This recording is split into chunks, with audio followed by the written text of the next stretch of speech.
Hello everyone, this is Neronium. Welcome back to Spyro, a hero's tale. So, it's about time we get started. So, let's hit a new game. And that's just the practice file, just to make sure everything was working with the emulator. And let's do this. So, autosave has been enabled. Which means if I screw up in recording, I'm done for.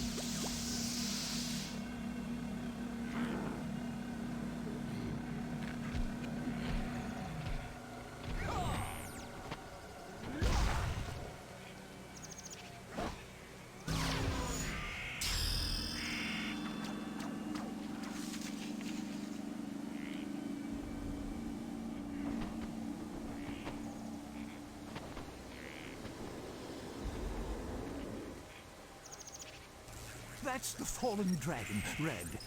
I'm sure you've heard all about him. No. I thought he was long gone. But it looks like he's been mining dark gems and planting them all over the realms.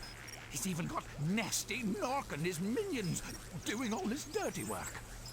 Nasty Nork? Didn't I defeat that guy years ago? Huh. What are dark gems? Oh, questions. So many questions. Dark gems are the life-draining stones that fuel Red's evil power. If you're going to stop Red, you'll have to find out more about him and destroy all the dark gems. But first, go and see Moneybags. He usually has something worth buying. Good luck, Spyro. Now, I'll unlock that door so you can... Oh, Spyro. And so we begin. So, what are the controls for this game? Left analog stick is used to move around. Right analog stick is used for camera. This game is kind of weird in that they switched and reversed the charge command and the flame breath command. Yes, it's going to mess with me this entire game. If you couldn't tell, this is post-commentary, but I'll get more into that in a little bit. Yeah, so circle is now charge. Flame breath is now square, and it's gonna throw me off royally throughout this entire game. So yes, one thing to note also is differences in voice actors and actresses. Tom Kenny no longer voices Spyro in this game. I don't entirely know who voiced it in this one, and most characters got a redesign of some way, shape, or form. The biggest ones being Moneybags, unfortunately. And Moneybags in general just changed up a whole lot. But I can tell you right now, this game is loads better than Enter the Dragonfly. That's for certain.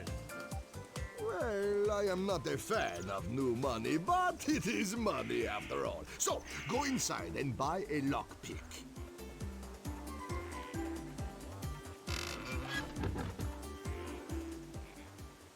And welcome to what gems are used for in this game. The shop. So you can buy a multitude of different things in the shop. And some of these are permanent power-ups, like the key ring, which allows you to carry 3 of the lockpicks that are going to be used a lot in this game. So I recommend picking up that key ring early on in the game. And then from there, we'll just be able to carry 3. Small dark holes. Not a problem for me, Spyro. I'll have that lock removed in no time. Who said you could talk?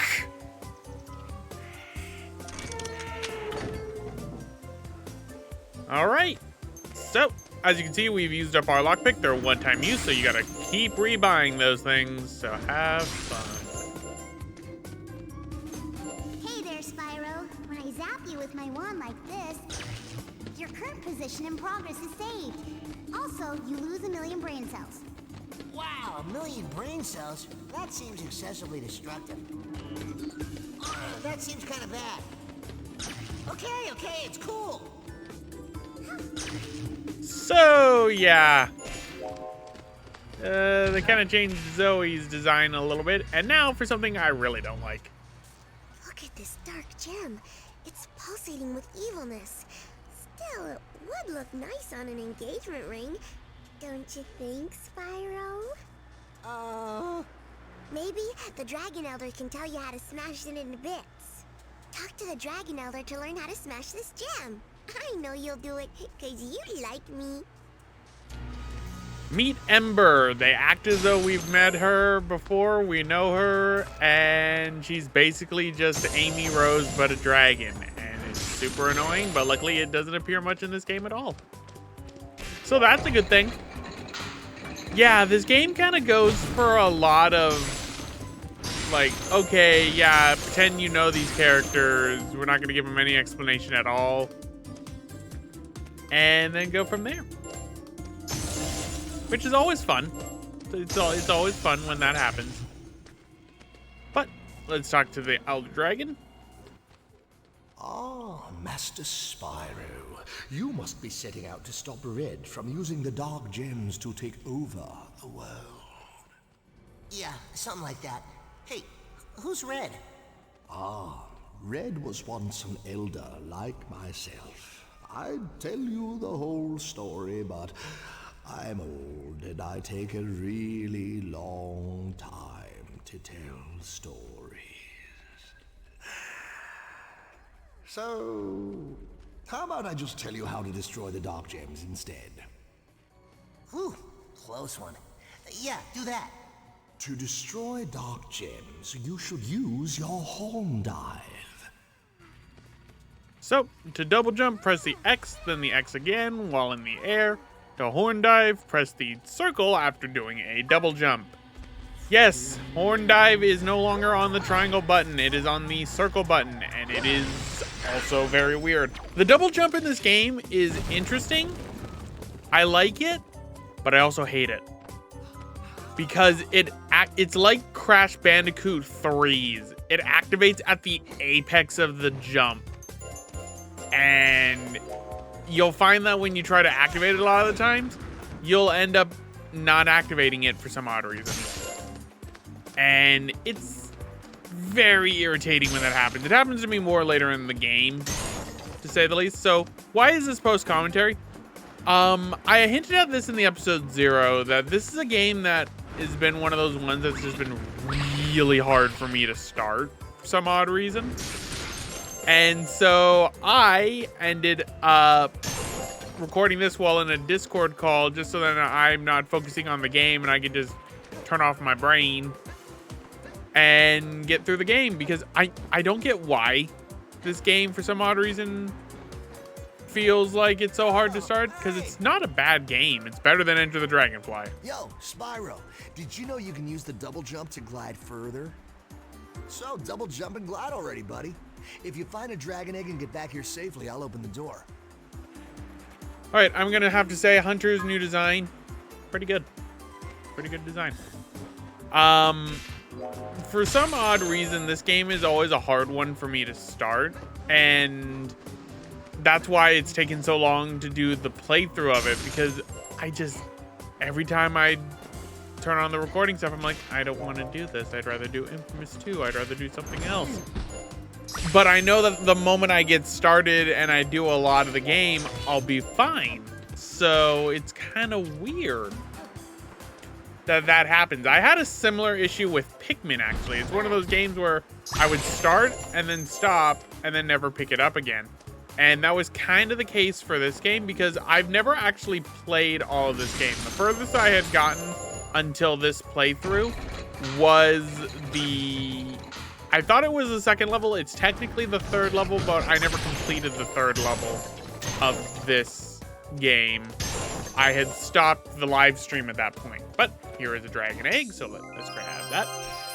Dragon eggs are valuable, so hang on to them. Enemies respawn, so you can end up getting more gems. There is no gem limit in a stage. So here's a firebomb. Firebombs are basically big old fireballs that you would launch out at enemies. and you would activate them with the R1 button. Everyone has sort of a thing like that. So that's what they look like. And you can aim with the L1 button. You can charge it at things. I don't use the fire bombs and the other elemental breath powers because this game brings back the elemental breaths from the Enter the Dragonfly scene and actually implements them rather well. So yeah. So Eurocom Entertainment is back at the handle of this one. They helped a little bit with Enter the Dragonfly, but not much. That was more Equinox. Equinox was slowly disbanded after the failure that was this one of Enter the Dragonfly. And it should also be mentioned that this game was rushed in development as well by Vivendi Universal, so... Hey, nice one, Spyro. You managed to find the dragon egg. All right. Keep it safe. Somebody might be looking for that. Oh, now allow me to get the door.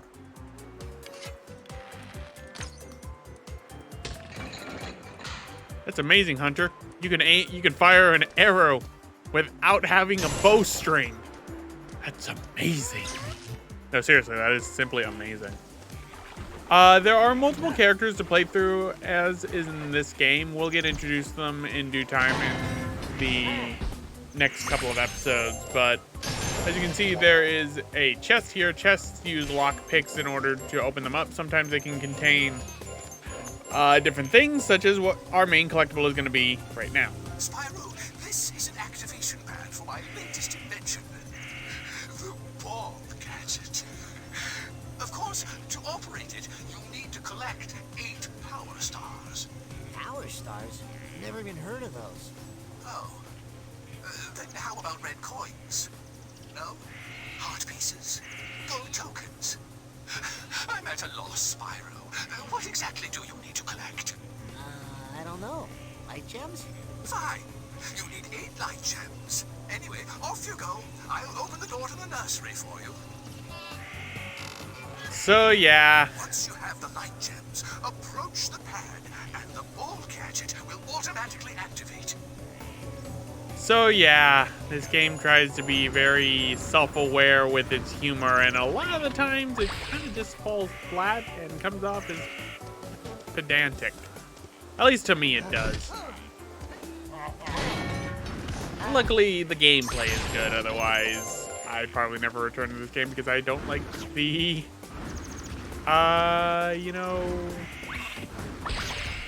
dialogue. But let's hit this rocket.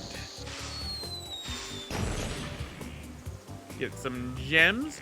Now, containers never respawn, but enemies do, so you can farm gems off enemies. You'll never run into a gem, like, low on money problem. Stop, please! Stop right there! Hey, what's going on here? It's those thieves again. They've just stolen the last of my dragon eggs. Dragon eggs? Oh, yeah, I found one of those. Maybe I can find all the dragon eggs for you. You know, I'm gonna be out saving the world anyway. Well, at my last count, there were 80 of them. 10 eggs to a set. If you can find whole sets, I'm sure you'll be rewarded. All right, but come over here and we get our first light gem. Collect the light gems to power the professor's gadgets and open up secret areas. Secret areas generally contain a bunch of different things, usually one of them being the thieves, where you can find more dragon eggs. All mini games in this game have 2 tiers to them. The first tier will get you a dragon egg. The second tier will get you a light gem. It will always follow that. Sometimes you can get light gems inside of chests or dragon eggs inside of chests as well. So just keep that in mind. What are the dragon eggs used for? Dragon eggs are used to unlock cheat codes, character viewers, concept arts, all that sort of stuff. I'm gonna try to go for the one that's got the concept art for the most part, but I don't think I'm gonna go after 100% in this game. It could change by the time I'm fully recorded this game. I should mention I am over halfway done with recording this game right now. I played for like 6 hours yesterday. It was nuts. good 3 hours of those were trying to do stupid specific things, but I digress. So let's go and break that dark gem over here. Boom. There we go. And that opens up the way to our first main level of the game. Let us head on over there. But first things first, hit this. If you talk to Ember again, she'll say, oh, don't go to the swamp. I'll never see you again. But I don't care because I don't want to see Ember again. She is blatantly an Amy Rose copy, and it is very sad. So, let us go. Open this to get another light gem. So now we're gonna go back, pay money bags, and you'll notice that Ember will despawn for some odd reason, because I would have thought that, because my original plan was, okay, I'll talk to her again after I go and get another lockpick, but then she disappears, and then I never see her again, so it's like, hey, win-win. All right. And as you can see, this is why you want to get the key ring a lot earlier, because you can hold up to 3 lockpicks, so you'll never have to constantly go back and buy them at shop pads. But there we go. So here's me like, oh, I guess she's gone. Okay. Good to know.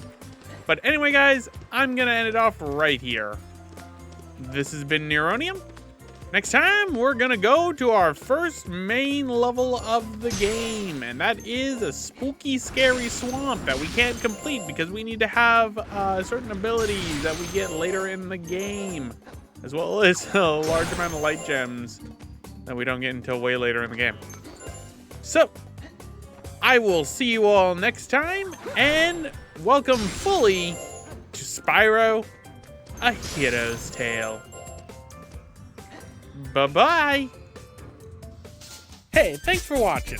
If you want to check out more Spyro the Dragon content, check out the top link for a playthrough of the Spyro Reignited Trilogy. And if you want to see the counterpart game that's advertised in A Hero's Tale, check out the bottom link for a playthrough of Crash Twinsanity.